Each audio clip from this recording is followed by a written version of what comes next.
All right, this is EFR podcast. I'm Sammy BE, along with John Don Sterling. James Lyman is out on assignment.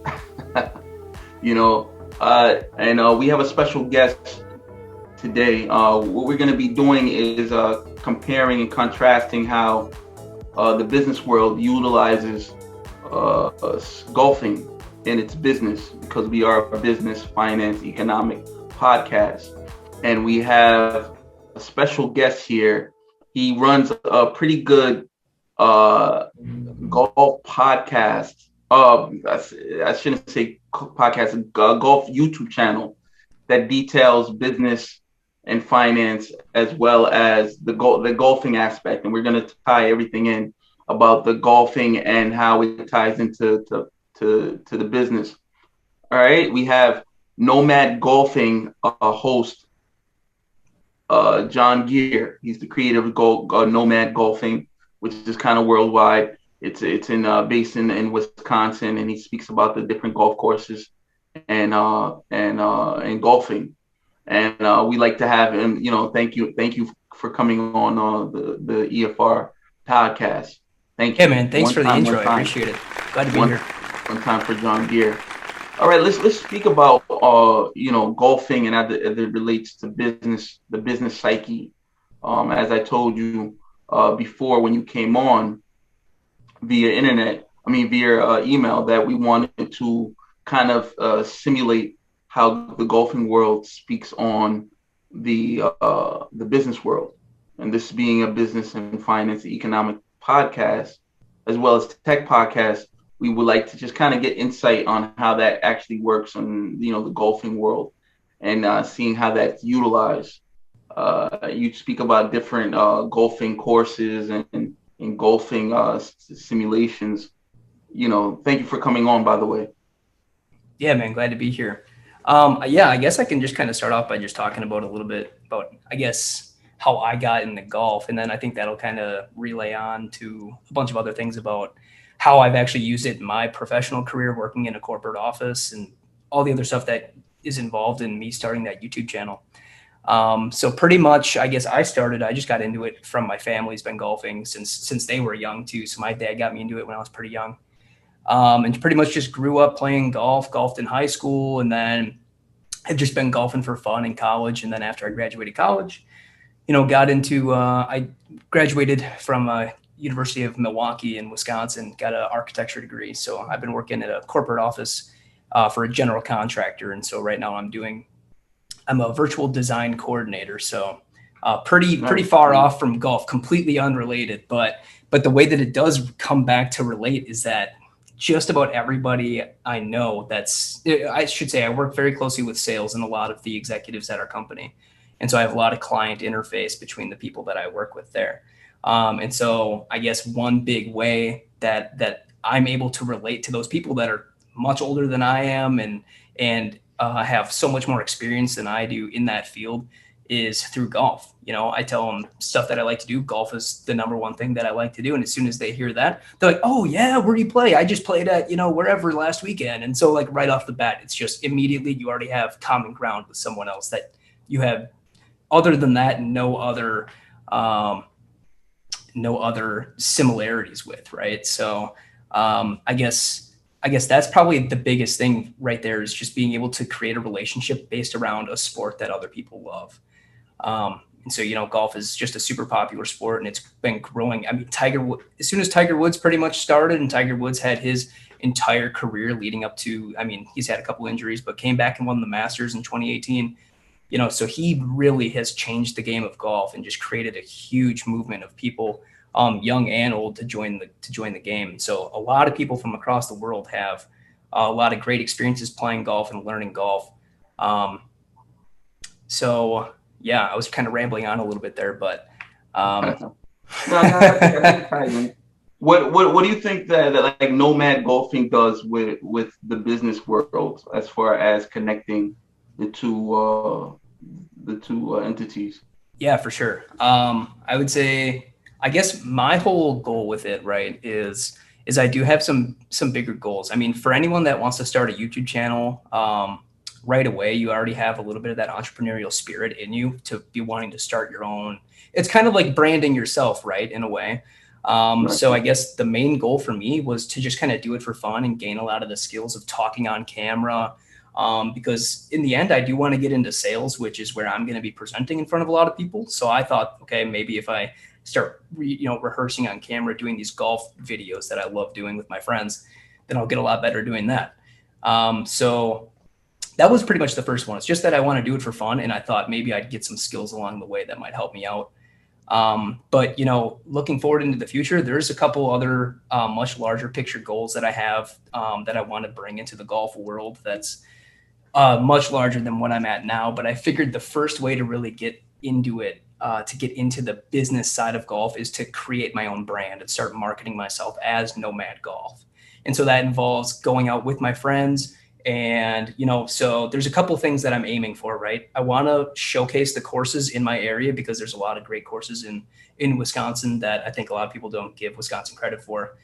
So going to a lot of these courses and just playing them out and showing people kind of what they're like, what the feel of the course is like, kind of the whole vibes, the energy there. So that's one, right? So kind of building relationships with the golf course, even though I don't have any actual interaction with the people that run the golf course. But I start getting known as someone maybe that, so when I come back to certain courses, they've seen me before with a big camera and my friends are walking around. We got a drone flying around and they're like, oh, that's the guy that's filming shit around all the course out there. So people are already starting to, recognize a little bit that we're doing something different than what people normally do out on a golf course.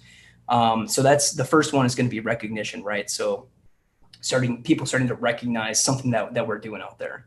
The other one is, and it might sound kind of stupid, but like I try and wear cool stuff when I'm going golfing, because part of it is I want people to recognize, oh, this guy's kind of got style. This guy dresses like a cool golfer. He's golfing well. And so maybe that in the future is going to, influence sponsors to come my way for any clothes that they want to bring. So that's just another type of relationship that I'm building with the people, I guess would be my customers, are the people that are viewing my YouTube, right? Because they're the people that I'm branding myself for. I want all those people to come to me to watch all their YouTube content, right? So those are definitely a couple of things right off the bat that are what I'm aiming for with my channel. Cool. So like the business exec side, and the psyche of business and golfing, like how did that exactly correlate? I guess the business exec side, and I know in the emails that we were talking about, you were kind of bringing up about how there's like so many deals and relationships that are made on the golf course, between people of different businesses coming together for whether it's an outing or they want to bring them on for a sales pitch after the round's over, whatever it is. I guess really what it comes down to is, when you're doing business with someone, no matter the size of the deal, because obviously the size of the deal is all relative to whoever's making the deal, right? So if it's Apple, a $1 million deal for Apple is like nothing, right? But if it's like a small mom and pop shop that's trying to get $100,000 loan from an angel investor or something, that's a huge deal to them. And so if what it takes to gain that trust with the people that they're going to be working with is to take them out on the golf course, have a couple drinks, play around at golf, have a nice day out on the course, with pretty much what you're doing is you're throwing away your responsibilities and you're kind of coming together to just like play around and just meet the other person that you're with, right? So I think the biggest part of it really is the building trust and then just getting to understand the person, because you can tell a lot about a person by the way they play golf. Do they get pissed off when they hit a bad shot, or do they laugh it off and do they try and make a joke about themselves, right? So, or at the end of the round, do they shake hands, or are they upset that they played bad? So there's a lot of different ways that you can, understand a person based on how they performed in a round of golf, right? And there's kind of a good saying that I like that I don't remember where I heard it. So whoever's it is, I'm not taking credit for it, but it's, if you're not playing great, be great to play with. Right. So it really reflects your personality when you're out there on the course. And I think that trust building and that bonding between whoever it is out there playing is probably the most important part of that psyche that you're talking about. Cool. like, so you talked about angels. Like, how does that correlate? And this is being a business and finance. How does that correlate with the angels and the VCs and private equity? How does that all associate each other? Um, I guess I guess I don't really know how to answer that question super well. I guess there's a lot more that goes into it than just the golf, but I think really what it's all about is uh, there's only so much that you can understand from talking to a person on the phone or getting an email from someone else. Right. So if you're submitting a portfolio of whatever your work is to someone that you're trying to get a loan from, or someone to invest in your startup, whatever it may be, there's only so much you can understand about that person, and especially with the person that's going to be giving you their money to use for your startup, whatever it is, they're going to want to know that Right, their money is going to be in good hands. Um, right. so I guess yeah, kind of going back to that trust thing is definitely probably a big key in that. In Wisconsin, I mean, how does golf intersect with the business world? Yeah, so golf, I mean, so in Wisconsin, there's really only like 4 months out of the year. Maybe four is a generous number, but I'd say 3 good months of golf that you can have every year. So it's a very popular thing. As soon as the weather's nice, usually like the end of May, beginning of June, I mean, the courses are Mm. just so packed. Everyone's out there, right? So like right So now, like it has like a really good feel right now. yeah, man, it's everyone's just happy. Everyone just had an 8 month winter with negative temperatures and snow all over the place. And so I'm not sure if you guys have ever lived in the Midwest or up in Wisconsin or been there during the winter, but it is not. I mean, it's not exciting by any means. So everyone is just super excited to be out like in the nice weather and be golfing.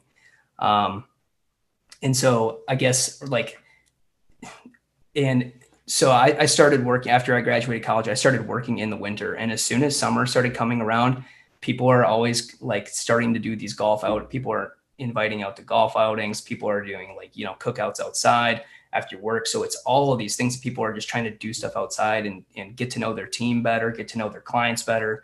And especially so I work as a general contractor. Those relationships are everything, right? So if you're going to be taking on the entire project of building whatever building it is that they need, they're going to want to know that you guys are in it for the long haul, right? Because some of these projects we've started in 2018 and they're just now being built in 2021. So there's years of planning and working together with all these people. The only way to really get to know if you're going to work well with them and if they're really going to perform when the time comes is going to be if you know them well. And so all these golf outings is like an annual thing that people bring each other out to keep those relationships strong and to make sure everyone's all on the same page, everyone's friendly with each other, everyone knows where everyone's coming from. So I'd What say that's definitely the big part what's the there. conversion rate between business and golfing, like the whole the C suites and golfing? Like, what do you think the conversion rates is? Knowing that someone, because I'm trying to get into golf, I think, this summer as well. I'm trying to see how that works in the business world as well. Like, how do you think those conversion rates accumulate? I think definitely, I guess I don't know if I'd be able to put a number on it, but I think that it definitely would not hurt your chances to bring people out there golfing. Everyone jumps at the chance to go golfing with someone else. If you invite them out for a round, I think 9 times out of 10, they're gonna make changes in their schedule so that they can go be there.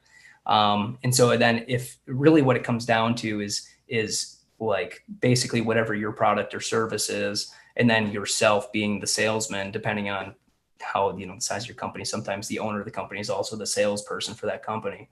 And so I guess really it comes down. I guess that's kind of like the way that we use emails to talk to each other. I guess kind of the way that golf would be is kind of like a medium for people to be able to talk and for people to be able to get to know each other there. So I'd say it definitely increases the odds of whatever your goal is, whether it's to sell 1 million shirts or if it's to sell a building that you might be if you're a general contractor, for example. So I think it definitely does not hurt your odds at all. Cool. I mean, like with the internet and the golfing, you see a lot of people. You mentioned Tiger Woods to the different type of elite golfers. Like, do you think the golf courses present certain type of liabilities or comfortabilities between the business aspect and the golf courses? I would say that definitely, I guess if I kind of understand your question right, I would say that definitely like there's different levels to golf courses. There's like the dog tracks that a lot of people pay if they don't want to spend a lot of money golfing. Maybe they're newer and don't want to spend a ton of money, playing a nice course. The ones where these events are taking place, where like these deals are probably being made and these relationships are being forged, is going to be on the ones that are higher end, that people are going to be wanting to actually go and experience. So they go into it excited, and they're excited to be there, and they're already in a good mood to be there. So I think definitely there's a level, or there's like a caliber of courses that the nicer place you're at, the more excited people are going to be there. And when people are happy, they're going to be ready to make a deal, or they're going to be ready to, they're going to be ready to do whatever it is that they're there in the first place. You're right. So Nice. does that make sense? Does that kind of answer your question there? Yeah. It kind of does. It does. Okay. Yeah. All right. So, I mean, thank you for definitely bringing that to the tent. Like, what would you say what you do with Nomad and golfing? How does that present itself to the world? And then the whole online with the YouTubes and just the whole, like, I don't know, the generational shift from the Generation Xers and baby boomers and millennials to the Generation Zers. And what are you, Generation Zer? I think technically I'm a Generation Z, but I kind of consider myself more of a millennial. I'm 24, so I'm like right on the edge. Yeah, you're Generation Z. Yeah. Yeah. So how does that correlate with your generation who focuses more on the net and more internet type focus? Yeah, it's definitely a big change, right? Because I mean, just for bringing back the example of Tiger Woods, when he was in his prime of his career, the only way you could watch him was on, Thursday, Friday, Saturday, Sunday, when they were airing it on TV for national television, whatever tournament he's playing, right? But now there's people that aren't professional golfers that are still out there making huge deals with other companies just through YouTube, Instagram, TikTok, all these things that people, what they're doing now is they're not even thinking about the Generation X, or they're not thinking about the baby boomers. All they're focused on one specific market. And that's the people that are, ages 12 to maybe 30. I'd say 12 to 30, specifically looking at my numbers from what I get back in the analytics, is those are the ages of people that are constantly on a computer, constantly on an iPad or iPhone or something, where they're looking for, okay, what's going to be entertaining? What's going to hold my attention for the next 10 minutes before I move on to something else? And so traditionally, golf is kind of viewed as kind of a boring sport. I mean, if you ask anybody what's the most boring sport to watch on TV, they're probably going to say golf. And that's because on TV, you're watching someone play slow. They hit the ball, they walk up, 5 minutes later, they hit their next shot. 5 minutes later, they hit their next shot, so on and on. It's just a slow process. But when you have a platform like YouTube or Instagram or TikTok, you're forced to keep it down to, for YouTube, I aim for 10 to 15, sometimes 20 minutes long. And then TikTok, I mean, less than a minute, Instagram, less than a minute. So you need to pack in all this information that people are going to want to watch and come back to. That's all condensed in such a short amount of time for a game that's played, that takes hours, right? So it's definitely a big swing from how golf is traditionally portrayed, which is a slow process, into something now that's very focused and compact. That's targeted towards a younger generation that just wants to be entertained. What do you think about the gaming of like the video gaming aspect as it relates to Generation Z? And video gaming for sure is, I think, that's just something. I mean, if you talk, so I'm not sure how old you guys are, but my parents, they're in their 50s. And when I told them that I wanted to start making YouTube videos for video games, they were like, who's going to watch that? And I'm like, you guys have no idea. There's an entire market out there of millions of people that are paying, if you guys watch live streams or whatever it is, they're paying $5 a month, or YouTube, all the ad revenue coming in. however much money or however many dollars per 1,000 views, whatever it is. All these things are tied back in. So to them, it doesn't even make sense. So it just doesn't, they can't wrap their head around the fact that people would be paying to watch you play a video game, or people would be paying to watch you play golf, you know, et cetera, et cetera. So I think just video games, I play a ton of video games myself. And so I think anybody, most guys my age probably play video games at least a few hours a week. So I think definitely there's a lot to it, right? People like being in their own homes, and people also like talking to their friends. So what's the best way to do that? Talking, playing video games while some of my friends are across the country and we play video games together every night. So I think definitely just now that the internet is there, it just breaks down that communication barrier that used to be there years ago, that now I can just hop on Discord or hop on whatever it is and start talking to my friend right away. Nice. Well, you know, definitely to each his own. I definitely think there's a market with the video games and the golfing, you know, and how that correlates. And it's definitely like you know, there's definitely a niche there. Man, thank you, John, you know, because I know you're busy. I like to try to get out there, man. I like to go hit those slopes, man. I mean, see what's out there with the golfing and the different pitching of golfing out there, and see what's going on. Thank you for coming on, and we definitely try to figure out ways to see how the different generations can kind of get into that, and see how that is monetized in the business world, in the exec world, in the C-suite world, and you know, and what you're doing with the Nomad.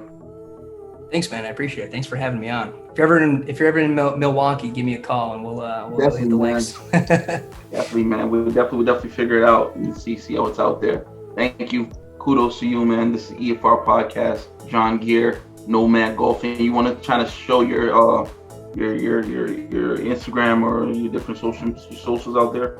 Yeah, man. You guys can find me at GC Nomad on Instagram and TikTok, and then Nomad Golf on YouTube. Those are my top 3 things. So yeah, I appreciate you guys checking me out. Appreciate you, man. Thank you, John.